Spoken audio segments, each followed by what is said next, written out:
Good evening and welcome to FTB Sport on a rainy but happy Sunday evening.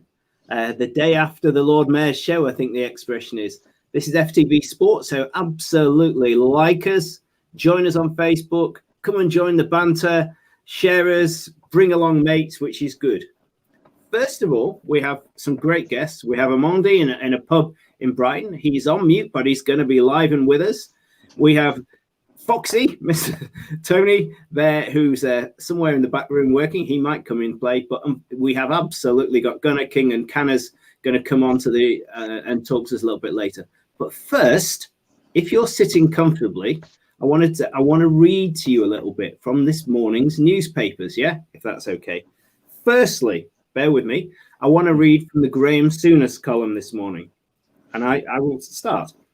Denmark. Who does Souness write for? Sorry, Ian. Who does Souness write for?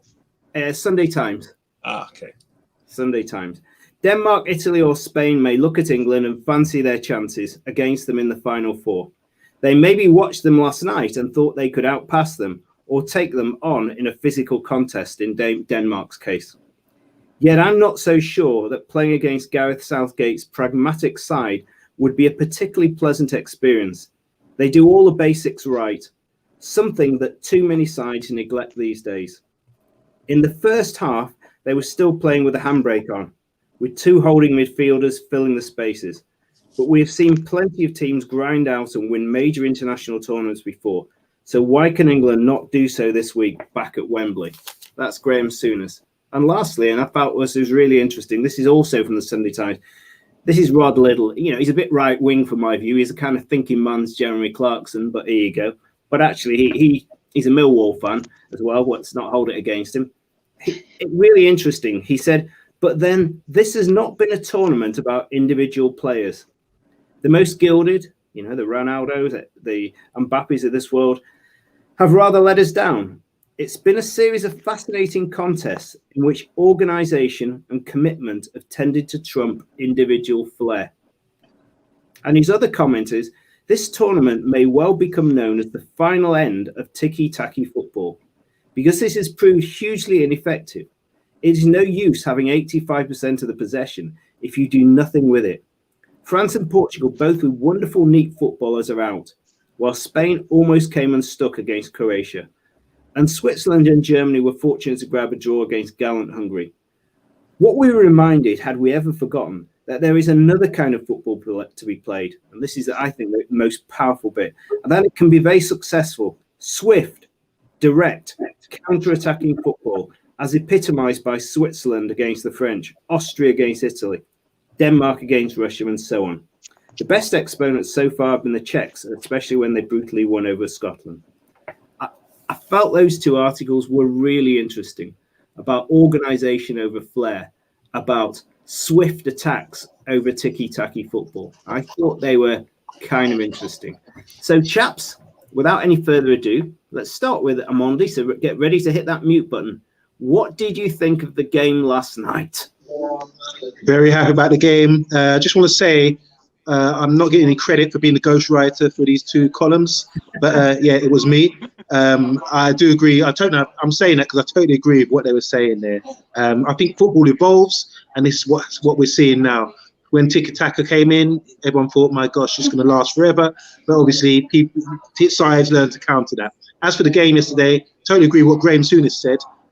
We were in control, we were comfortable, we were pressing well, the guys are well drilled. I think the majority of the players play that system in their club sides, and it was just really refreshing to see an England side on point and in tune with what the manager obviously wants from them.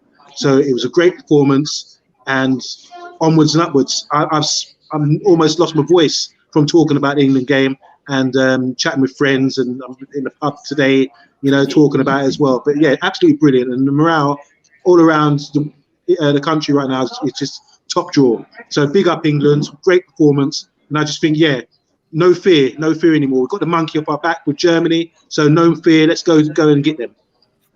Good stuff. Canners, go Canners. Tell us what you thought about last night.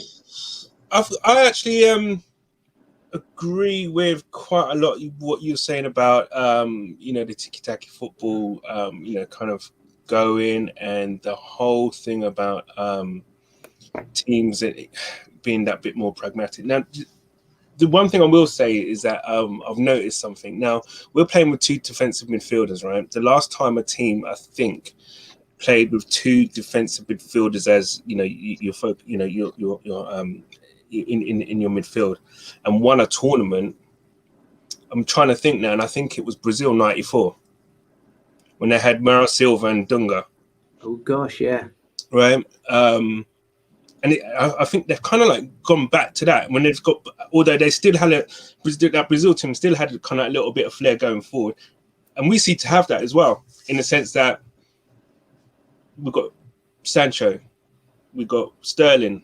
They had anyway. I'm not even going to name the names because obviously I'm going a bit old here. Do you know what I mean? But anyway, they had a bit of flair going forward. The standout player was Romario. We've got a standout forward.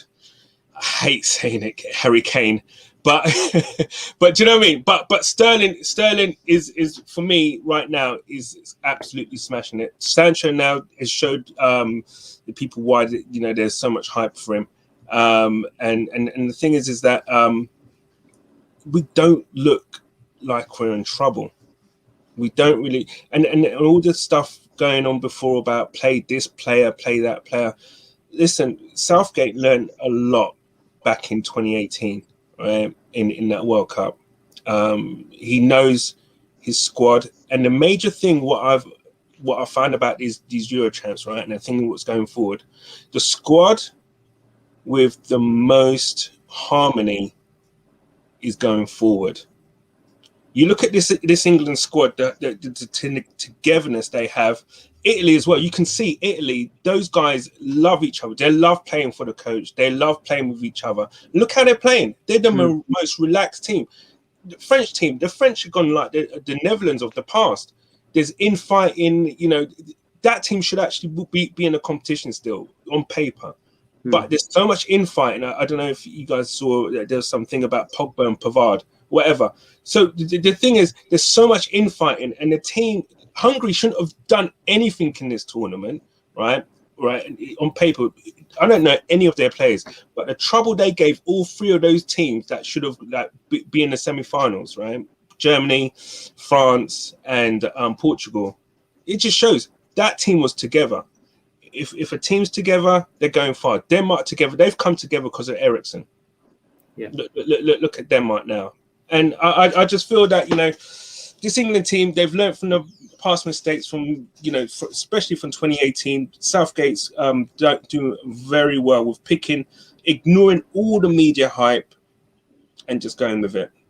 So I can't praise Southgate enough. Still think he won't do much as a club manager, but international football, he's learned and he's evolved, so to speak. Mm-hmm. I mean, that's what it said in the article. It's been a series of fascinating contests in which organisation and commitment of the Danes have tended to trump individual flair. Yeah, 100%. I mean, all the teams that have come through. I mean, Spain, they as poor as they look, they've got no one going up front, but they looked like a together squad. And the same thing with, as I said, especially Italy. You can see the whole backroom staff of the Italian team, amazing. As soon as someone scores, everyone's jumping up, everyone's clapping when you can see it. Adam's just said there, England could really write some history next week. I got emotional last night, and I hope that keeps happening. Well, I for one, maybe I'm the oldest guy on FTB Sport. I'm over 50, so I'm in my 6th decade, and I was a very little baby when England won the World Cup. I don't remember that. I've taken the best part of 6 decades, and I've never seen England make it beyond this stage. That's it. And maybe there's nobody on FTB Sport who can ever remember going beyond this stage. It is bizarre. So I was old enough to see Italian 90. I remember that Italian 90. That hurt. That one did. Yeah, but that was my first memory of a major tournament. But if you're being honest, you never thought that England would have beaten that West Germany team. But no, I was But- 7 years old. 7 years old, and then like from there, that really kind of onset a kind of ongoing and recurring pattern and theme throughout my sort of aging of international tournaments in England. Mm-hmm. No, Yes. What did you think of the game last night, Gunnar King? Tell us your whole view. Well, I mean, yeah, I think there was a lot of points that Souness touched on that I agree with. The first thing I want to do regarding Souness is, just point out how quickly he's changed his tune from when Scotland won the "We Didn't Lose to England" at an international tournament trophy. Or, how thick he was laying into England for how like poor we were in that one game. But look, what you've got to remember about tournaments is they start slowly. Portugal won the tournament last time. 3 draws. They had 3 draws. Yeah, so they had a slower start. They didn't win their group. They got through their group by virtue of being a high placed runner up. So, if anything, I just thought it was a bit hasty from him. And I think, as the tournament has developed, Southgate has got players back to fitness, likes of Hendo and Maguire, which has been massive. And I think that's what he was resting them for. And I also think as well, what I would say is, whilst the hallmarks have been defensive organisation and shape, I don't think that gives the credit to England and Italy for the flair that they have brought to the tournament going forward as well. I mean, he said that, organisation came over flair. I would say no. What it's done is it's come in balance with flair. So it's not at a detriment going forward and attacking teams and being expansive of being rigid and difficult to break down, organised at the back. So I think that context wasn't quite right there for me. I think if you look at Italy in their group games, they scored far more goals. And I think only conceded 1 against Austria in the knockout games. They still only conceded 2 goals in the whole tournament, which, we haven't conceded any. And by the way, that is the first time ever in this tournament's history that a team has not conceded in their 5 opening games. So, I think I get why he would say that, it's come above flair. But both Italy, I mean, you only need look at Insigne's 2 goals.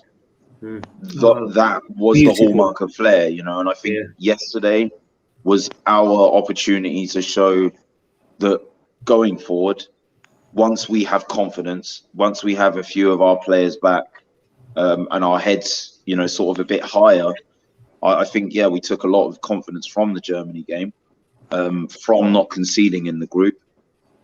I think that was really our chance to kind of show that, look, we can go forward as well. That Harry Kane can do it at this level in a tournament, that Luke Shaw is probably one of the best creative left backs in the world at the moment, as much as, I admire Tierney and Robertson as well. Obviously he's only done it this season, but obviously what he has done this season has been nothing short of phenomenal. And that continued in this game. Sterling proving a lot of doubters wrong. Rotating Grealish out. I think Grealish not starting in the first couple of games, everyone was on Southgate for it. Not a peep from anyone yesterday. And it's good to see that his choices were vindicated. The last thing I want to say about what Canna said about Southgate learning from previous tournaments. He learned from 96. He learned from the era that he played in when he took the penalty, when, the unfortunate miss happened. He learned what disappointment felt like. But if you look at that squad as well at the time, there was a lot of trying to fit round pegs in square holes just to get all of our best players on the pitch. And I think what he's showing is a maturity of having lived through that era where it was always, are we going to play Scholes? Are we going to play Lampard? Are we going to play Gerrard? If we play all 3 of them, who's going to play where? All this, that, and the other, So he's kind of watched that as well. So I think credit to him for what he's doing. Cool, thank you. The bit I'd like to chip in on England, obviously I was thrilled with last night's performance, was that Hey, you know, in all my years in management, there's all sorts of leadership quotes you get bantered, but probably the best leadership quote I've ever heard is weirdly from Mike Tyson. And Mike Tyson's famous leadership quote says, everybody's got a strategy until you get punched in the face. And the true test of a leader is coming back from that. Now, when I watch Man City and I see them go a goal up, and Pep is always going crazy on the touchlines to keep the tempo high. Now, what concerned me about England last night was when they scored, the tempo went through the floor. Pep would have been going mental on the touchline to keep that tempo up. Bear with me. Because what happens if the opponents had scored? You know, it's like that that stick in the bike spokes. Can they then wind that tempo right back up if they've lost it in that period of time? What would have happened if that Muller strike had gone in?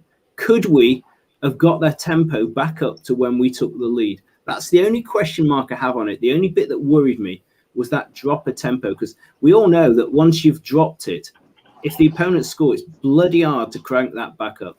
But, you know, in saying that, you know, in terms of bipartisan performance, the Sunday Times gave their 9 out of 10s to Sterling and Shaw, and I thought that was well deserved, with the likes of Harry, etc., and both Maguire and Kane getting 8s in behind that, and I thought that was fine. I thought they gave Rice an 8, which I thought was relatively generous, but why the hell not? I honestly think they could give 8 and 9, 10 out of 10 to pretty much the whole team. No. Yeah. No. The one that also worries me is Mount, the game passed Mount by, in my opinion. You think so? Yeah. The player that worries me is Jordan Pickford, mainly because I saw him going, slow down, guys, slow down, or whatever, from the back, and he so much of his game depends on that bit of confidence. He's almost like a child. If something goes wrong, he goes all wobbly, and that makes the back four change formation to cover him. He worries me. He worries me that when he gets agitated, the back four will change. They won't be then Stones won't be going for those interceptions, etc. He's the only player who really worries me. And occasionally Walker goes to sleep. And he's always done it. I think that's the weakest part of our squad, to be honest, is the keeper. I think that really is the weak. I can't remember a tournament where we've gone in with 3, I would say, substandard goalkeepers. But hey, it's kind of ironic that that's the concern, but we've had 5 clean sheets. yeah, but I think that a lot to do with that. I saw it in that game. That's a bit that worries me. A few comments. Just going to go through some comments, and then what we'll do, chaps, is, unless Tony, are you free to talk? Can you tell us your thoughts on last night? I mean, I could echo what all the guys are saying. I think a team as a whole, I think it was a great performance. What I wanted to look out for personally is we've beaten Germany 2-0. How do we respond to that? And do you know what? They responded perfectly, Mize. Yeah, it was after the first goal, it may slow down a little bit, but as soon as we come back out in the second half, with that second goal, it was all over. Yeah, and I mean that, and you talk about the togetherness, and what I tell you, what's fantastic is every game we've had a different lineup, with different tactics, different lineup, but they all just want to play for him. You can see it, and I agree with what the guys are saying. Like, it's just magical. That's what it is. Yeah, I agree. Coming on, a few comments there. Good old baby boy Adam there says, Jesus, the first tournament was 2002. Well, just, wow.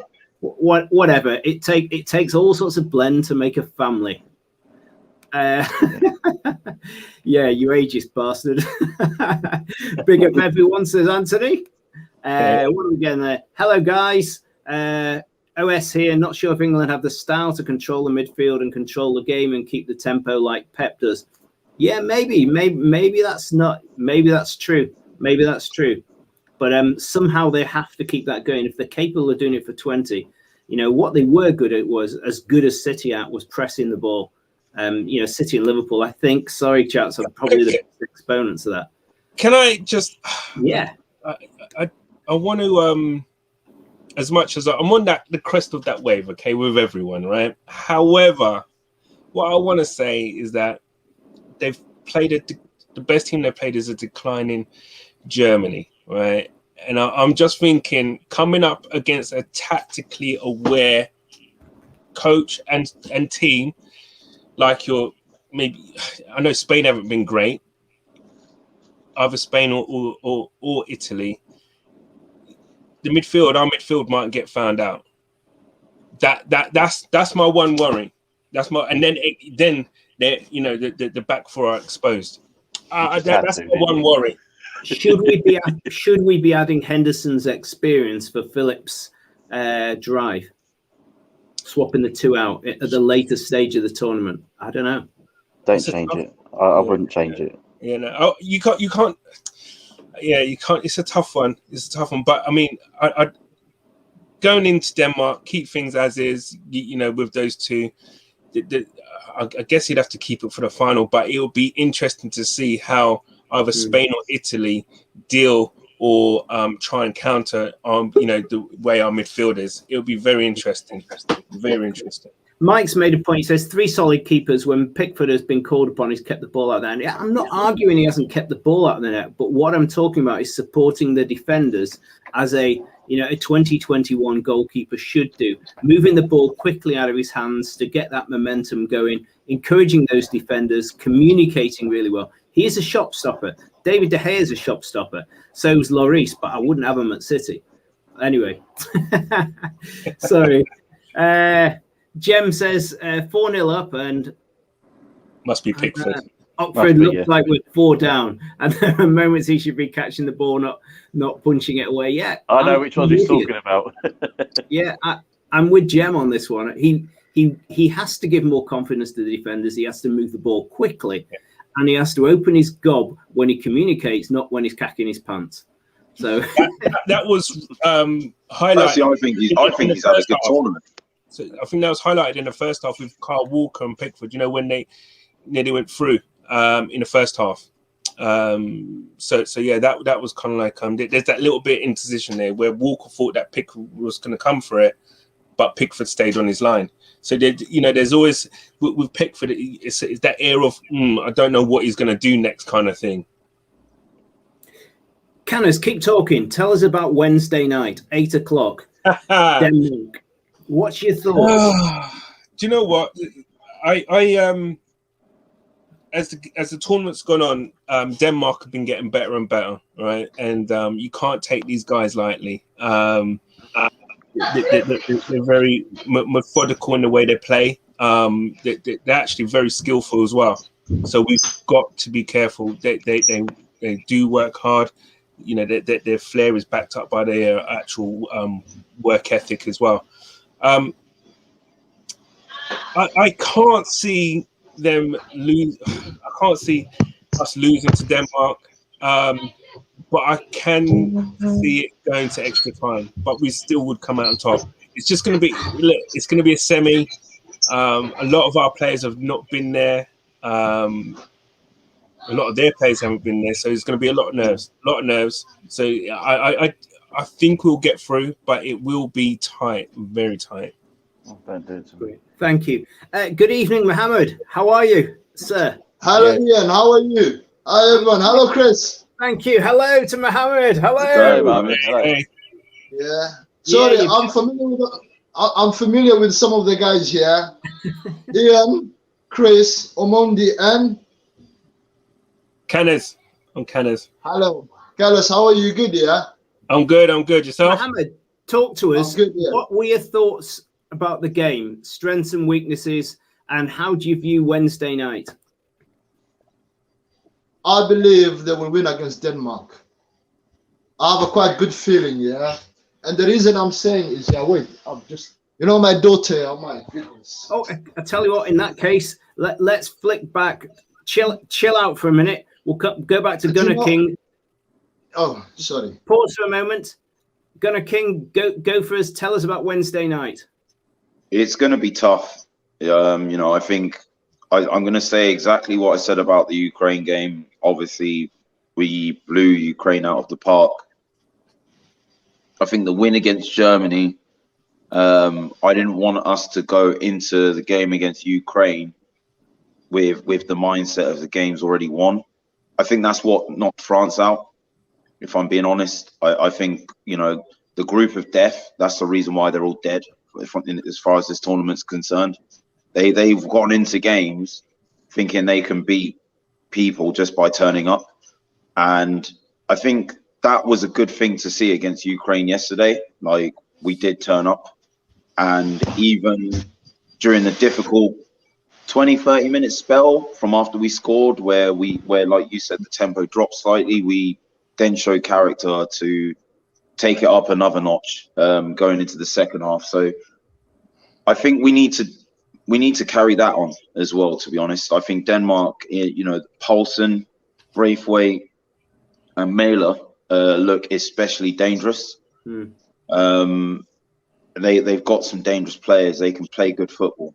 So Damsgaard's a real talent as well. Yeah, exactly. You know, so I definitely think I like the we've guy just on the got left. Is it Mæhle? Yeah, he's good. Yeah, but Decent. we've got to watch him. But I think it's a great opportunity to get in the final, and yeah, I think we should win it. We should win the game. Marvelous. Right, Mohammed, I'm coming back to you. You're in the zone now. Hello, hi, Ian. Do you know what? You know, I've been very critical of Southgate, yeah, and Omondi knows that, yeah.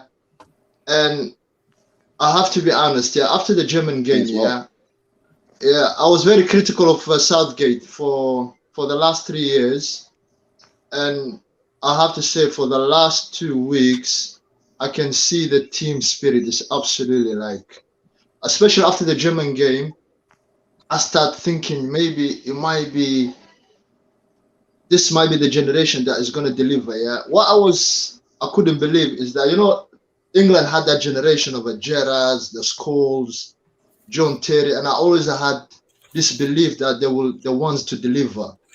And now I'm thinking the likes of a team with Declan Rice, Phillips, yeah, they're not as talented as those generation that we had. But the team spirit, yesterday I was surprised, yeah.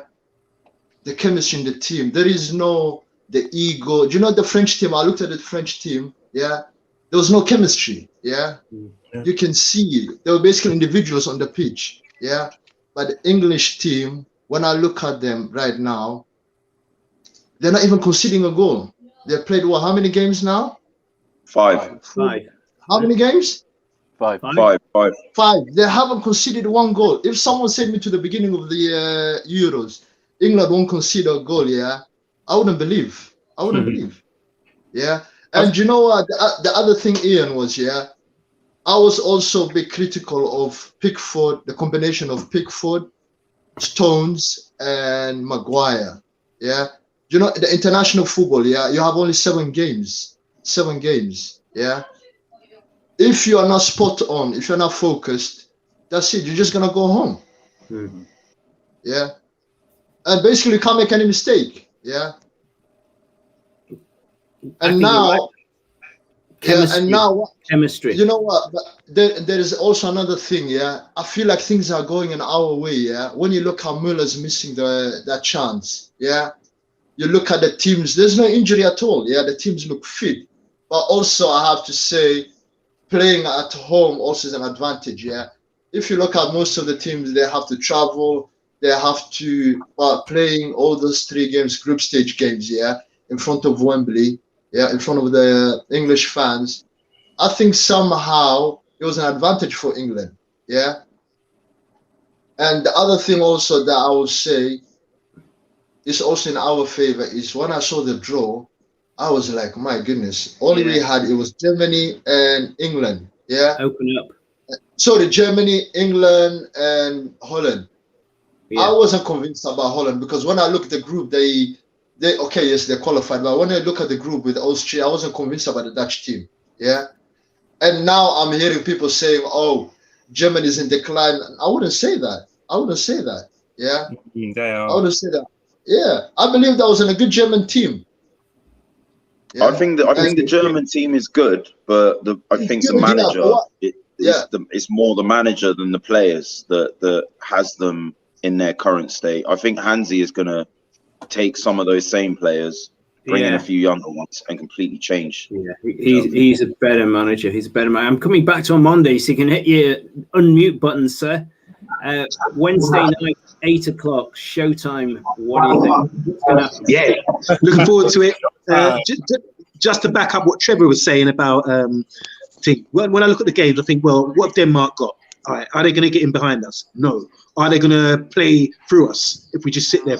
Can they play through us? No. So how are they going to score? Maybe set pieces, but Harry Maguire's there. I think he's been immense, you know. So I'm not really worried about Denmark in that respect. Judging by the confidence now, I'm saying we're going to beat them. But one thing I would say is that, like Trev was saying, it's the elite teams. The two things I asked, can they play through us? Can they get behind us and all that kind of thing? Germany did. They had chances. So that just shows you. So, and this is a weaker Germany. I do agree with Trevor. They're on the decline slightly. They're not the Germany of old, but they had chances against us where you saw Harry Maguire sprinting back and Stones sprinting back because obviously they've been caught out in a way. Do you understand what I'm saying? So when we come up against Italy, can they play us through us? Yes. Can Spain play through us? Yes, they can. You know, so that's, as Trev was saying, different ball game altogether. That's why I'm not worried about Denmark, because those two factors, I don't think they can beat us like that. So how are teams going to, well, there's no formula to score against us at the moment, you know? And I'm really happy. Before, like Mohammed said, before the tournament, I thought to myself, well, the defence looks a bit weak. Harry Maguire's not there. Tyrone Mings, it's not going to work out.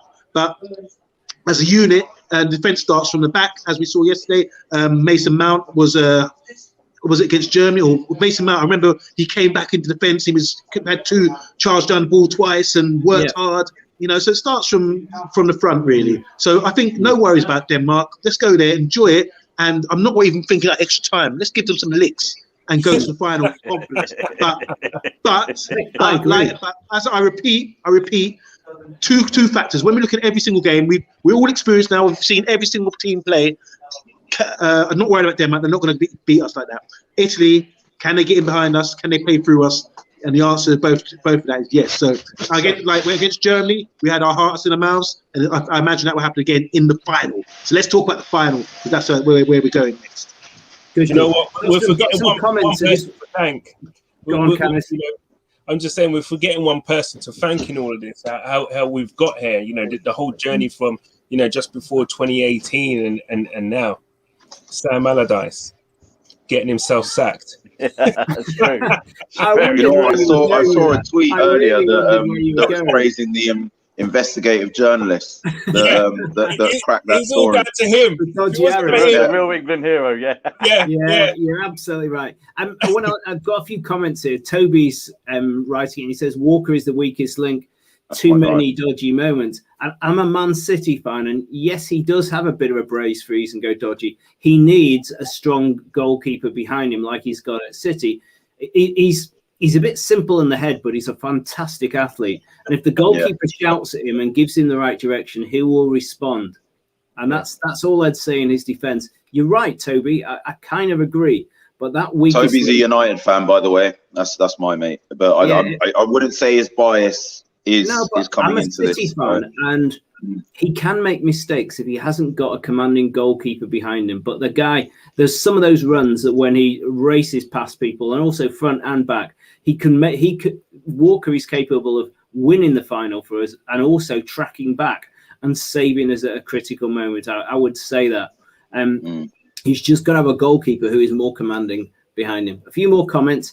Good old Adam, baby boy Morris there. We have spent so many previous tournaments worrying about the opponents. I think we are more than good enough now to just focus and have belief in our own ability in game. Yep. I agree. Yep. 100% facts. Okay. Hey, Solo Errol says, Mohammed, welcome. Oh no, baby boy's back again. Southgate is probably the best tournament manager we've had in my lifetime. He deserves credit after a poor start to his managerial career. Yeah, I'm with you. I'm with you. I wouldn't say he had a poor start. He came in at a time when the team was transitioning. Yeah, that's what I'd say. I wouldn't say Robin was good in my view. But he did say in my lifetime. So yeah, I mean he's only 15, isn't he? Guys, you've got to give credit to Steve Holland. Give credit to Steve Holland as well. I don't think it's just Southgate. Southgate's just a media guy with his sharp suits and image, he looks good, talks. I think that's a bit cruel. Cool, talks guy, looks like Gonzo, but I think Steve Holland is the brain behind it. Yeah, but when Mohammed talks about chemistry, he is the chemistry master. He's the guy who gets them all together. He takes the pressure on his own shoulders. He behaves as a consummate professional. That's a good ingredient to keeping a team together. You know, clearly, if the French and the Portuguese had maybe stronger management like Southgate, they wouldn't have behaved like, you know, a dysfunctional bunch of schoolboys, in my humble opinion. Stu says Scotland had 3 chances. Adams, Dixon, O'Donnell.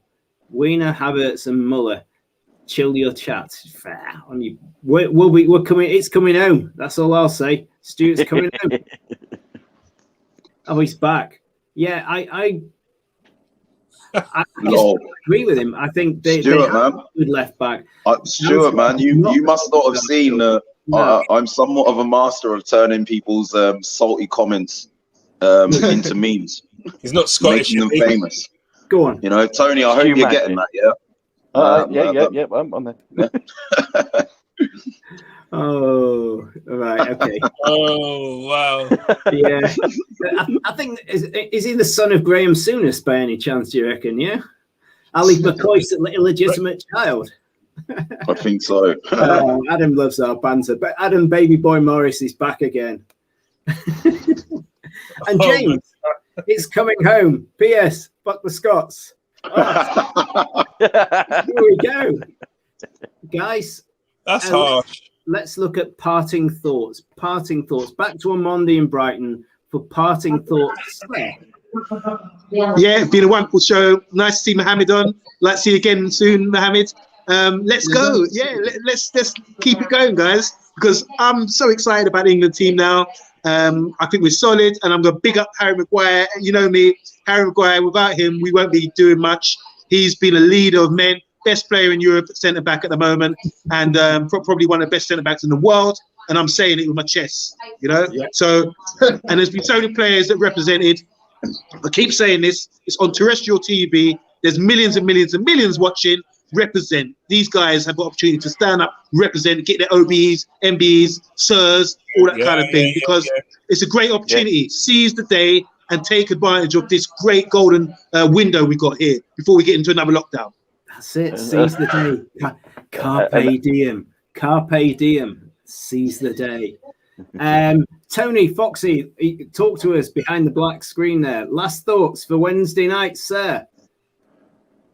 As wary as we are about Denmark, and they can be dangerous, I am confident in these boys. From what I've seen, we're going to be in front of 60,000 Wembley fans, and that for me is just going to be more than enough to get us through. I'm going 3-1, boys and girls. I'm going 3-1. Oh, we're conceding a goal then? We're conceding a goal. No, we're not conceding until the final. We'll have a nervy moment, but do you know what? It's fine. We go through, and then a week Monday we'll be talking about Gareth Southgate. It's all good. I'm going to throw in some comments before I come back to the last trio of superstars.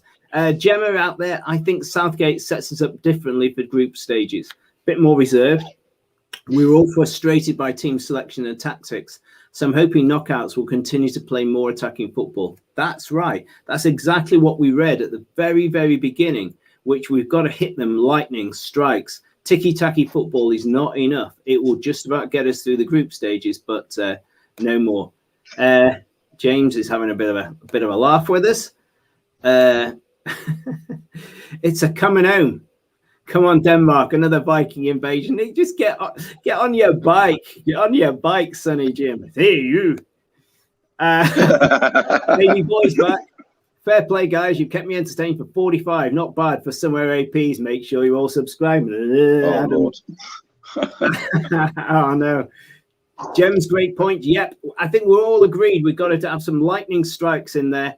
And we just got to make sure that the defense don't get too rattled. Right, coming back to the big trio. Canners, take us away. Final thoughts. Just keep doing what they're doing. Do you know what? I kind of somewhat disagree a little bit with us playing defensively in the and playing more attacking in the knockout stage. I don't think we've changed much in our approach. All it is that what's changed is that team have actually gelled. Players know what moves they're going to be making, etc., etc. So the players now are more in control of knowing what the next player is going to do. So I would say the team's gelling. Keep doing what they're doing. Yeah, I'm just reading that comment. Yeah, Gemma. I saw Mondi reading it as well, man. I saw him. He was just like, I just saw the excuse me look on his face. Like, yeah, my concern is we've got so many Tottenham and United players in there, and you know what they're like. They start panicking when it gets a little bit towards this stage of competition, isn't it? You know, so yeah, you know, I'm a little bit worried. So yeah, listen, now I think we've got this. My only point of kind of like concern is the final. Playing Spain or Italy. I'd rather play Spain, but I'm confident Wednesday shouldn't be a problem. Cool. Gonna King Chris, go. Final comments, sir. So I think what I want to touch on there's a guy who I think he nutshelled it beautifully that I follow very closely on TikTok, a guy called Tom Garrett, and he summed up. You know, there's a lot of us content creators on there that share our thoughts on selections and tactics, and after Germany, he was just like, leave the man alone, leave Southgate alone. You know, everyone was saying Grealish are going for Sterling and this, that, and the other. It's proven that his experience and his skill set, what he's bringing to the table, is adding value to the team. So I fully bought into that. You know, I didn't need him to say it to me, but yeah, it was just like there was a way in which he put it, which I thought was, you know, well thought out, to be honest. And I think as the tournament has progressed now, that's what you really saw. No one was. It wasn't quite the same clamour when he left Grealish out yesterday as it was before the Germany game. You know, because we are growing in that confidence, and what that 4-goal victory did was further kind of galvanize that kind of sentiment that we don't need to worry about the selections that Southgate is making, because they are much better thought out than we give this man credit for. So yeah, I mean, we just got to keep trusting what he's doing, and I think, you know, he'll pick the right team to play against Denmark. What's good is that he has rotated these players. You know, that Grealish is going to be fresh. You know, like Sancho is going to be fresh. He's only really featured. He hasn't featured heavily. You know, he's rested Saka in the last game. You know, because he looked a bit burnt out towards the second half against Germany. So these are all clever decisions. You know, and I think if you look at Italy and Spain, they've relied on the same players a bit more to get themselves through. And Spain have had to play twice in extra time, once in penalties. So we do have. They're not going to have the legs left. And yeah, we've got a day less of prep as well over the other team. Yeah, you know, I think overall that is, you know, it still kind of works in our favour. I think that we have all of this on our side, and we've just got to go in there and believe we can do it. And I think we should play to our strengths as well. We showed yesterday. And again, I was speaking to another Chelsea fan who was saying, you know, would you be happy if England shithoused the tournament, so to say? We don't have to. We've got good attacking players, you know, and I like the fact that yesterday we showed that we are more than just a defensive and organised unit. You know, we can attack as well. We must have scored the most in the tournament and conceded the least, right? I definitely scored the most. No, we haven't scored the most. Spain have scored quite Spain a lot more. yeah. Scored 10 and 2, didn't they? Yeah, but some win extra times, that don't count. So I got 5. Can I just add? I think it's really impressive the way Ukraine set up yesterday, and we were able to break them down. That says a lot for me, you know. Because in the first half, I was thinking they're getting everyone behind the ball, and I was thinking, this might be, if they score, this could go extra time. But the second goal was the killer. I think the second goal was absolutely, and the timing was the killer. And to say that, just to add to that, I desperately don't want them to lose tempo. That is my greatest fear. That if we score early, our tempo drops. We've got to be high tempo through the whole game, because shit can happen. We could lose a player central. They could score a goal. There's a lucky ricochet. We've got to have enough character to get ourselves out of the shit if shit happens. That only comes by keeping the tempo high. And another thing, two things that I think will be effective for us. Harry Kane, stay up front. Stop coming deep to get the ball like he did yesterday. He finished the dinner and he spoon-fed. Anyone talk? You compared him to Romario, Trev, and I was shaking my head. No.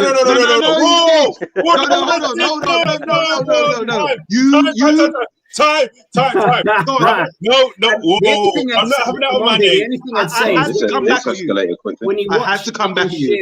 when you watched Alan Shearer as a goal scorer and one of the greatest, he would always move it in from the right. When you watched Thierry Henry would not play down the centre all the time. He would move in from the flanks. He would go back and get the ball. There's only Gary Lineker I can think of and Romario who would actually hug the box. Ian, I'm going to leave Stu's comment up there because he said one sensible thing all evening, and that's hashtag 1966. So I'm going to leave that on there. And guys, before we finish, I'm going to give you one word. You've got to think of one word. Because we've lost Mohammed here, I was going to come to Mohammed for his final thoughts, but he's gone. You have one word to describe how you're feeling about Wednesday night. You have one word. I know it's going to be difficult for you, Mandy, but I'm going to start with you in Brighton. One word. You have one word. Liquor. Drink up. It's going to be a celebration. That's my one. Celebration. That's it. Celebration. I'm on his word is celebration. Tony, are you there? Yeah, confident. Canners. Expectation. Gunner King. Excited. Say it with excitement. Ian. Awesome. Yeah. Awesome. And I'm going to leave Stu up there. Hashtag 1966. Have a wonderful evening, guys. Maybe we'll do a preview show before the game on Wednesday evening. It's about 5 or 6 o'clock or something. But otherwise, see ya. Bye. Have a nice time. Coming home. Everyone out there, like us, share us. FTB Sport. It's brotherhood. Bye. Bye-bye.